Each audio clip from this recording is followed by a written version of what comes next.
دنیا میں ایک جنگ ہمیشہ سے چلتی آ رہی ہے۔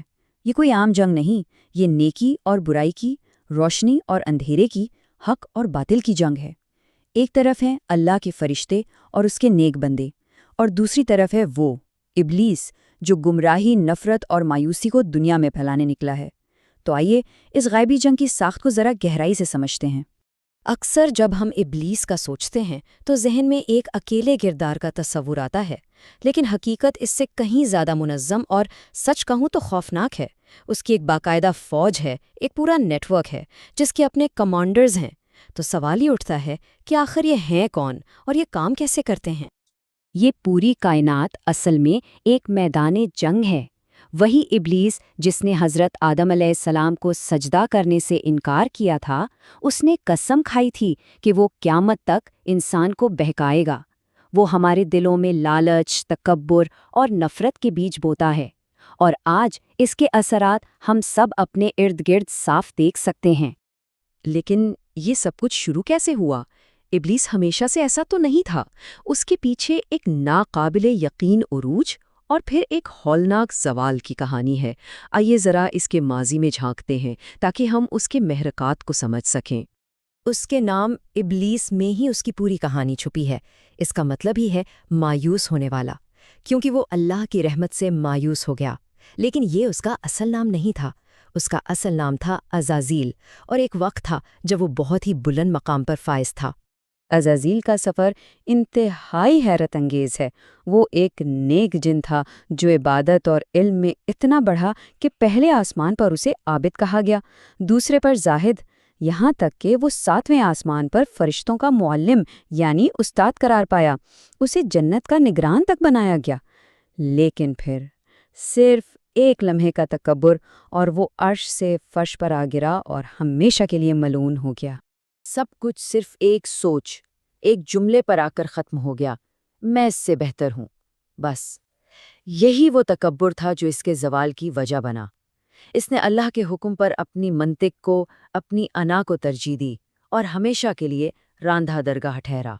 تو ابلیس اکیلا کام نہیں کرتا۔ لعنت ملنے کے بعد اس نے اللہ سے مہلت مانگی اور اپنی ایک فوج تیار کی۔ تو آئیے اب اس کی فوج کے ان 5 سب سے خطرناک کمانڈروں پر نظر ڈالتے ہیں جو انسانی زندگی کے مختلف پہلوؤں پر حملہ کرنے کے ماہر ہیں۔ جی ہاں، یاد رکھیے گا یہ تعداد 5۔ ابلیس نے اپنی جنگ کو 5 بڑے محاذوں میں تقسیم کیا ہوا ہے، اور ہر محاذ کے لیے ایک ماہر جنرل مقرر کیا ہے جو انسان کی کمزوریوں کو بہت اچھی طرح جانتا ہے۔ یہ ہیں وہ 5 کمانڈر۔ سب سے پہلا ہے صبر، جو مصیبت کے وقت انسان کے دل میں وسوسے ڈالتا ہے تاکہ وہ اللہ سے شکوہ کرے اور ناشکرا بن جائے۔ پھر آتا ہے آور، اس کا کام گناہوں کو فیشن، آرٹ اور آزادی کا نام دے کر دلکش بنانا ہے۔ تیسرا ہے مسعود، یہ سمجھیں شیطان کا پروپیگنڈا ماسٹر ہے جو جھوٹ، افواہیں اور فیک نیوز پھیلاتا ہے۔ چوتھا داسم، یہ گھروں میں داخل ہوتا ہے اور میاں بیوی کے درمیان محبت کو نفرت میں بدلتا ہے تاکہ خاندان ٹوٹ جائیں۔ اور 5واں ہے زکنبور، جو بازاروں میں لالچ، دھوکہ دہی اور بے ایمانی کو فروغ دیتا ہے۔ اچھا، تو ان سب خطرات کو جاننے کے بعد ظاہر ہے سوال یہ پیدا ہوتا ہے کہ بھئی بچا کیسے جائے؟ خوش قسمتی سے اس شیطانی فوج کے خلاف تحفظ کے لیے ہمیں واضح طریقے بتائے گئے ہیں۔ آئیے دیکھتے ہیں کہ یہ روحانی ڈھال کیسے بنائی جا سکتی ہے۔ دفاع کا سب سے مؤثر طریقہ اللہ کے ساتھ تعلق کو مضبوط کرنا ہے۔ اللہ کا ذکر، قرآن کی تلاوت اور خاص طور پر ہمارے پیارے نبی صلی اللہ علیہ وسلم کی سکھائی ہوئی دعائیں ایک مضبوط قلعے کی طرح کام کرتی ہیں۔ گھر میں داخل ہوتے وقت سلام کرنا اور اپنے روزمرہ کے چھوٹے چھوٹے اعمال میں احتیاط برتنا بھی داسوم جیسے شیاطین کو دور رکھتا ہے۔ مولانا رومی کی ایک بہت ہی زبردست حکایت ہے جو اس بات کو بہترین طریقے سے سمجھاتی ہے۔ ایک شیطان نے ایک حلوائی کی دکان میں دیوار پر شہد کا صرف ایک قطرہ لگا دیا۔ اس قطرے پہ ایک مکھی آ کر بیٹھ گئی۔ مکھی کو پکڑنے کے لیے ایک چھپکلی آئی۔ چھپکلی پر دکان والے کی بلی نے حملہ کیا اور بلی پر باہر سے کتے نے۔ بات بڑھتے بڑھتے حلوائی اور کتے کے مالک کی لڑائی تک پہنچ گئی اور دیکھتے دیکھتے پورے شہر میں فساد برپا ہو گیا۔ جب اس حکایت کے آخر میں شیطان سے پوچھا گیا تو اس کا جواب ہی اصل سبق تھا۔ اس نے کہا کہ فساد کی وجہ وہ ایک قطرہ نہیں تھا، بلکہ لوگوں کے دلوں میں پہلے سے موجود غصہ، حسد اور انتقام کی آگ تھی۔ اس نے کہا کہ جو اپنے ان جذبات پر قابو پا لیتا ہے نا، میں اسے ہمیشہ کے لیے دور ہو جاتا ہوں۔ یعنی خود پر قابو پانا ہی سب سے بڑا دفاع ہے۔ ہر کہانی کا ایک اختتام ہوتا ہے نا؟ ابلیس جس نے لاکھوں کروڑوں انسانوں کو گمراہ کیا، آخر اس کا انجام کیا ہوگا؟ روایات میں اس کی موت کے بارے میں بہت واضح تفصیلات ملتی ہیں جو کائناتی انصاف کا ایک زبردست احساس دلاتی ہیں۔ یہاں حضرت آدم علیہ السلام اور ابلیس کے رد عمل کا فرق بالکل صاف نظر آتا ہے۔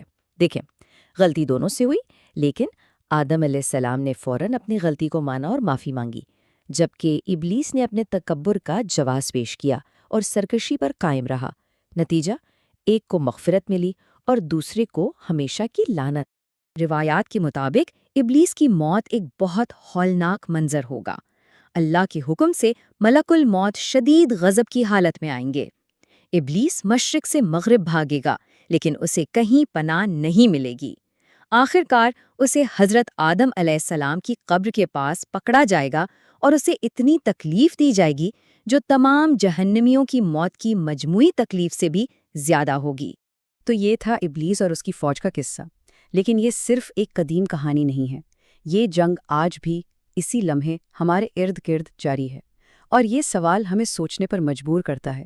آج ہمارے معاشرے میں، ہمارے میڈیا میں، ہمارے گھروں میں اور ہمارے بازاروں میں ان 5 کمانڈروں میں سے کس کی سرگوشیاں سب سے زیادہ گونج رہی ہیں؟ اس پر غور ضرور کیجیے گا۔